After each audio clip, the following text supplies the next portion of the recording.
Estamos en línea con el último ministro de Economía de Cristina, actual diputado nacional, Axel Kicillof. ¿Cómo te va? ¿Cómo andás, Marcelo? Buen día, buenas tardes, digo. ¿Cómo estás?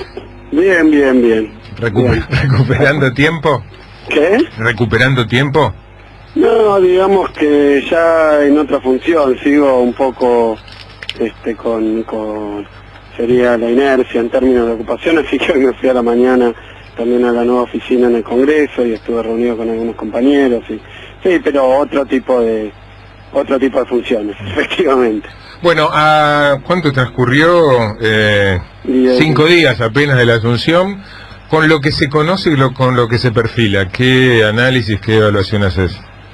Y la verdad que algunos puntos me parece que se están revelando de un programa que habían expuesto durante la campaña, que era un programa que pretendía ser fuertemente distinto al régimen económico que llevó adelante estos 12 años el gobierno, porque es un programa evidentemente con otros objetivos, evidentemente.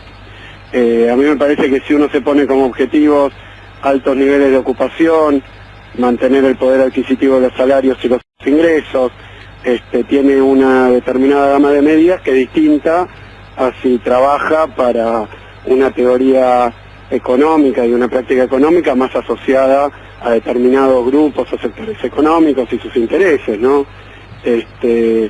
Me da la impresión de que, por lo menos es lo que venían diciendo en la campaña, y yo quiero ser prudente porque todavía no se han revelado todas las medidas que va a tomar el nuevo gobierno, y quiero ser prudente porque no se trata de criticar por criticar, pero simplemente decir, bueno, yo avisé, de alguna manera nosotros avisamos que si lo que están planeando es una fuerte devaluación, reducción de las retenciones, aumento de las tarifas, ajuste del gasto público, bueno, eso en todos los países del mundo es la política de austeridad y tiene determinados resultados. Si uno le agrega endeudamiento fuerte, que es otra de las cosas que se está configurando, y bueno, tiene como resultado también condicionamientos que vienen de la mano del endeudamiento.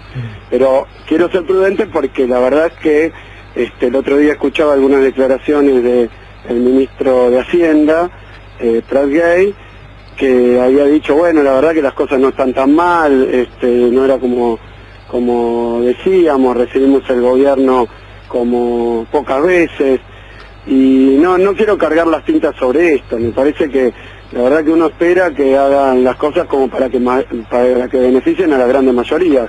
¿Vos crees? Si hacen otras políticas, bueno, se van a beneficiar pequeños grupos que son poderosos, que tienen muchos recursos y que bueno, que han sido un fuerte apoyo para este gobierno. No hay que ser demasiado perspicaz para ver que este gobierno llega con el apoyo de las grandes corporaciones, que este gobierno llega con Axel, ¿y vos crees? El tránsito de los acreedores, que ha ido a hablar con el juez Griesa o su mediador y con el secretario del Tesoro de Estados Unidos, aún antes de expresar bien qué iba a hacer a los demás argentinos. ¿Vos crees que Macri o Prat-Gay tienen en la cabeza como objetivo que la mayoría no esté mejor? No lo digo que las medidas, no, eso, obviamente en una campaña electoral nadie va a decir eso. Lo que yo digo es que si uno observa las medidas de las que vienen hablando, y muchas de ellas tienen ese resultado, si vos decís ajuste, endeudamiento, ajuste del gasto y por tanto de los ingresos, endeudamiento, agregar reducción de determinados impuestos y otros no, porque hemos visto que fue aparentemente más fácil reducir las retenciones al agro que el impuesto a las ganancias.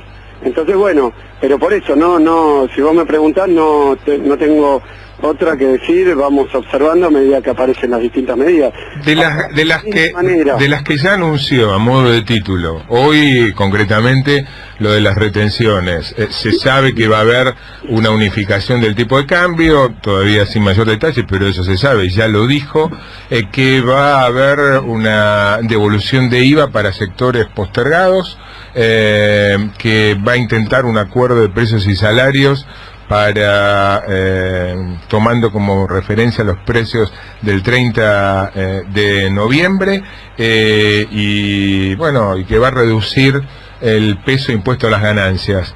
Todas esas medidas, ¿no crees que tenían algún grado de inevitabilidad? No, de ninguna manera. Mira, el otro día... Y tarifas, ¿no? Me olvidaba. También me sorprendió, sí, conozco tu tema con eso, ahora vamos a eso, pero el otro día escuché declaraciones del embajador ante China, creo que es. Diego Velar. Sí, que hablaba de que obviamente los swaps, que son parte del swap de monedas con China, son una moneda de reserva internacional, aceptada por el Fondo Monetario. Hasta hace poco, cuando decían que no había reserva, restaba el swap con China. Ahora lo suman, y han dicho también que van a pedir más, lo cual no me parece mal, me parece un cambio discursivo notorio. De la misma manera que me parece un cambio discursivo notorio entre rebajar completamente el impuesto a las ganancias y una medida particular para el medio aguinaldo, para determinados sueldos brutos, que la verdad es menor que lo esperado, deja fuera a gremios importantísimos, pero digo simplemente de la observación de estas medidas. De la misma manera, y esto hay que decirlo, ellos vienen preanunciando una fuerte devaluación de la moneda, que sería un prerequisito, junto con el endeudamiento, con una especie de blindaje como el que fue de la Rúa, de no sé cuántos miles de millones de dólares, para lo que ellos denominan unificación del mercado cambiario. Pero vos fíjate, el mercado cambiario, primer punto, cuando ellos preanuncian que va a haber una devaluación si ganan, que hoy siguen sosteniendo eso, obviamente eso genera enormes desarreglos en la ecuación económica, y vos lo sabés bien, Marcelo. Si vos te dicen, pasado mañana o dentro de un mes, bien, en este caso el dólar va a tener otro precio, y bueno, vos sabés que dentro de un mes los precios se van a modificar casi todos, porque muchos de los precios dependen del dólar. Entonces muchos comerciantes, muchos empresarios empezaron a aplicar esas modificaciones con anticipación. Lo que no es otra cosa que decir que una variación del tipo de cambio, una devaluación, tiene efectos inflacionarios. Lo sabe todo el mundo, lo dice no la teoría económica elevada, lo dice el más claro sentido común, como hay muchas mercaderías. Ahora, Axel, no está, digo, porque sigue estando, no está muy barato el dólar. ¿Por qué negar el atraso cambiario? No, lo que yo digo simplemente es que si la cuestión de la devaluación la quieren asociar al tema de las reservas, esa asociación no existe. La devaluación va a ser una decisión de ellos si la hacen, cómo la hacen, con qué medidas, porque obviamente un plan de gobierno no es una sola medida, es un conjunto de medidas. Así que ahora, vos reconoces que el dólar está barato. Para un exportador, como el caso del sector agropecuario, si va a haber una devaluación muy fuerte de la moneda, que ellos tienen sus bienes que son de exportación con precios en dólares, si va a haber además una reducción de los impuestos, de las retenciones, bueno, es una transferencia de ingresos enorme. Y hay muchas medidas distintas para tomar. Estas decisiones las tiene que tomar este gobierno, y bueno, y veremos a quién favorece. Ahí hay una transferencia enorme de los ingresos, pero evidentemente si yo quito las retenciones al trigo o anuncio que la voy a quitar dentro de un mes, lo que estoy diciendo básicamente es que el precio interno del trigo va a subir en el equivalente a la retención, el 20 y pico por ciento. Eso me queda claro. La pregunta es... Si además digo que voy a devaluar otro 50%, el precio del trigo interno va a subir otro 50%. Después no nos alertemos porque suba el precio del pan, pero ¿qué tenés como resultado? Como toda medida económica, te pregunto que alguno beneficia y otro perjudica. En este caso perjudica a los que compramos pan, no a los que venden el trigo al exterior. ¿Pensás que podría...? Son decisiones de política económica. ¿Vos pensás Yo no veo ninguna, y de hecho los propios miembros del gabinete, creo que más allá de su filiación, de si vienen de los bancos, si ahora manejan el sector bancario, si vienen de las petroleras, si ahora manejan el sector petrolero, si vienen de diferentes sectores empresarios directamente para regular esos sectores de los que ellos eran parte. Más allá de eso, uno observa que la posición desde que están en el gobierno no es la misma. Axel, insisto con un tema que es central, que es el tipo de cambio en la economía argentina. Podemos asustarnos y cuestionar y marcar las consecuencias de una devaluación. Ahora, Marcelo, está habiendo una apreciación del dólar a escala internacional, es un hecho, lo vemos en todas las reuniones de los organismos partiendo del Fondo Monetario Internacional, que ha llevado, por ejemplo, China devaluó. No sé si China tiene el tipo de cambio atrasado o adelantado, ¿no? No sé tampoco cuál es el tipo de cambio de equilibrio. Devaluó 2,5% China. Y eso generó una serie de cuestiones que tienen que ver con los precios de las monedas, que están hoy muy convulsionados. Hay países que han devaluado un 80%, involuntariamente, otros un 50%, involuntariamente. Depende del régimen cambiario y todas las demás medidas alternativas que tenés. Lo que vos no podés hacer es tomar una medida diciendo que es inevitable, que perjudique al grueso de la población, y no tomarla con una batería de medidas que preserve, sobre todo si se trata de sectores vulnerables, sus condiciones de vida. Por eso yo digo que hay que esperar, pero no estoy de acuerdo con vos que sea inevitable nada. Estoy preguntando. Que de hecho, ¿sabes qué me parece? ¿Sabes qué me parece? Que la crítica per se a la devaluación a veces coloca a quienes la critican sin ningún tipo de otra consideración, quedan colocados en la defensa del atraso cambiario, y en la Argentina la experiencia del dólar barato no fue buena. Marcelo, pero justamente lo que están hablando, y es algo que también es evidente, es que los tipos de cambio, aún si no hay diferentes tipos de cambio paralelo, ilegal, son distintos para cada uno de los sectores, dependiendo también de medidas fiscales, dependiendo también de subsidios, incentivos, dependiendo de un montón de cosas.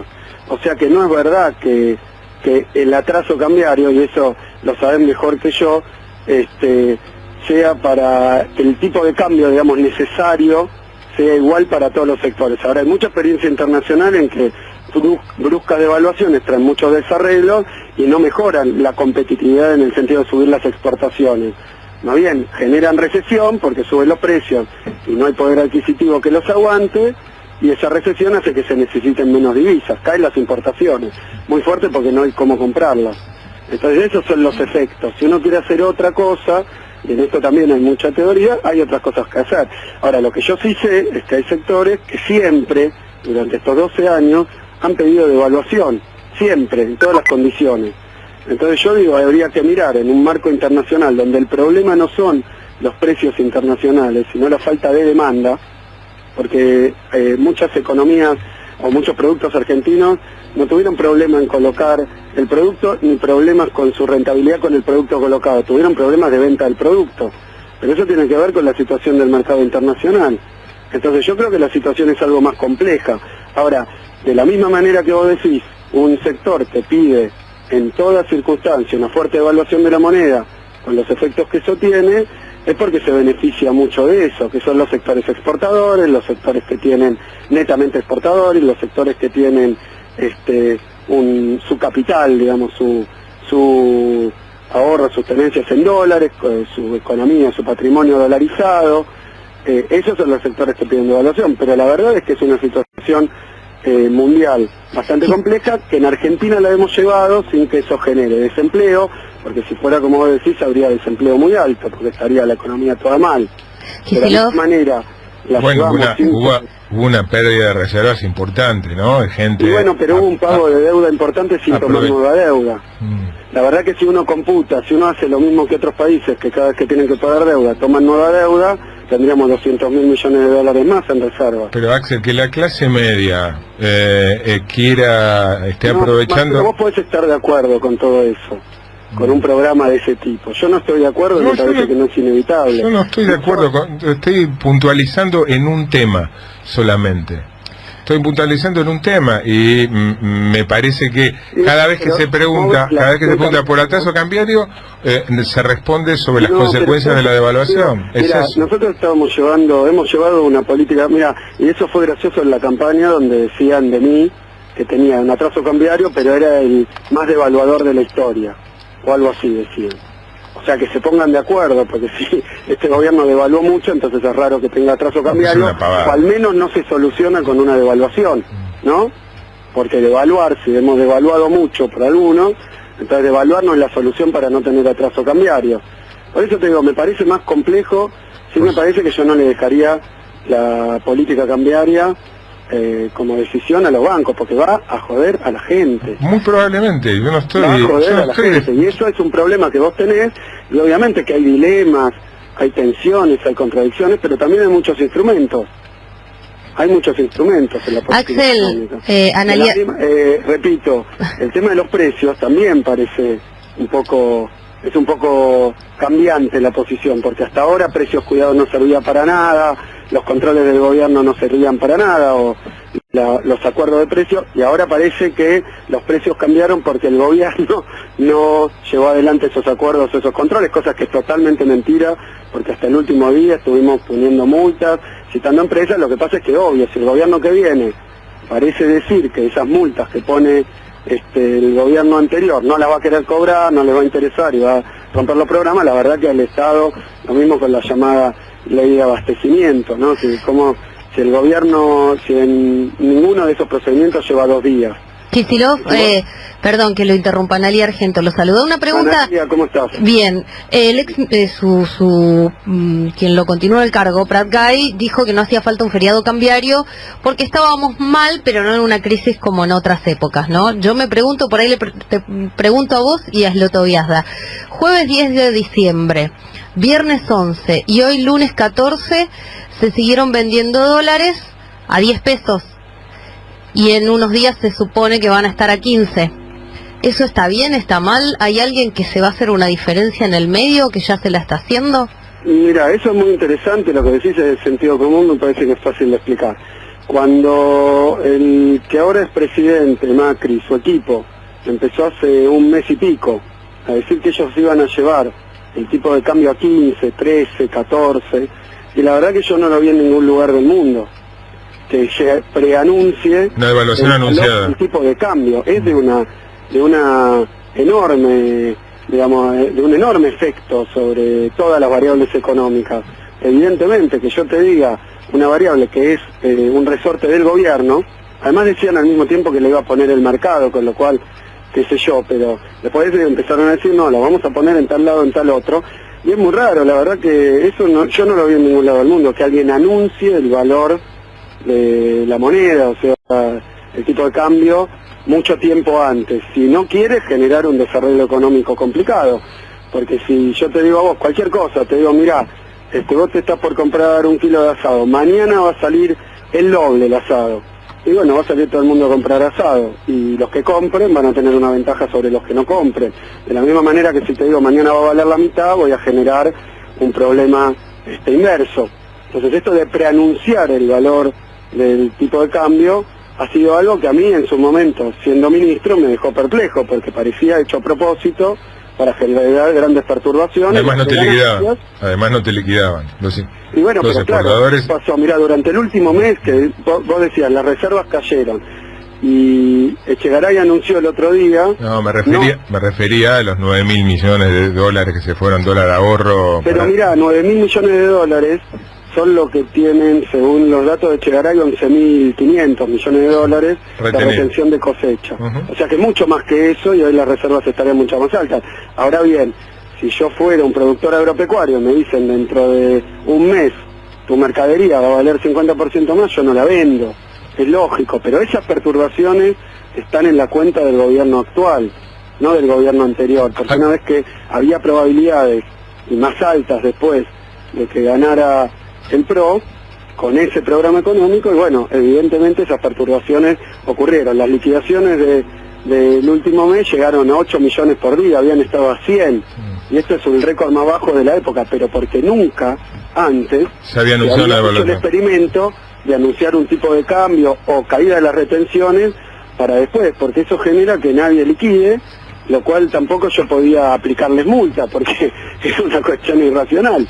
Axel. Y eso me parece que sí, pero no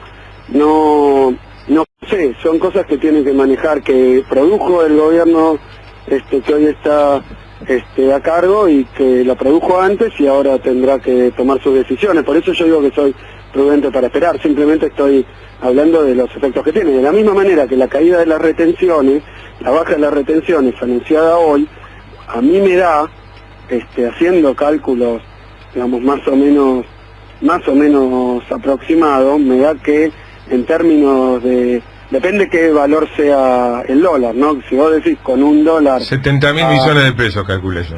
¿Con un, cuánto? 70.000 millones. No, la pesos. reducción, a mí me da que el costo fiscal para... No, la mejora de los ingresos del campo, con dólar a 14... eso en total, pero yo digo, la caída de las retenciones, 17.000 millones me da con el dólar a lo que está hoy más o menos, y a 15 pesos me da 26.000 millones de transferencia al campo, que es costo fiscal para la nación, impuesto que deja de cobrar la nación y que va, no al campo, digamos, a las grandes cerealeras principalmente, porque los más pequeños ya vendieron el cereal. Axel, gracias por atendernos. Perdón, que quiero decir lo último, y también esto implica un impacto muy fuerte para las provincias, porque las provincias, como ustedes saben, reciben parte del ingreso por soja a prácticamente 9.75 el dólar, es 2.500 millones de dólares. Con un dólar a 15 es 3.800 millones de dólares de pérdida para las provincias en obras, porque eso era para obras. Así que bueno, toda medida económica, como vemos, puede tener defensores, detractores, pero eso desde el punto de vista abstracto. Desde el punto de vista concreto genera ganadores y perdedores. Acá bajar las retenciones, hacer fuertes devaluaciones hace que pierda la gente y ganen los que tienen los exportadores, los que tienen grandes fortunas en dólares, y esa es la realidad fáctica. Después, si hay otras medidas, habrá que analizarlas. Gracias por atendernos. No, gracias a usted. Axel Kicillof, actualmente diputado.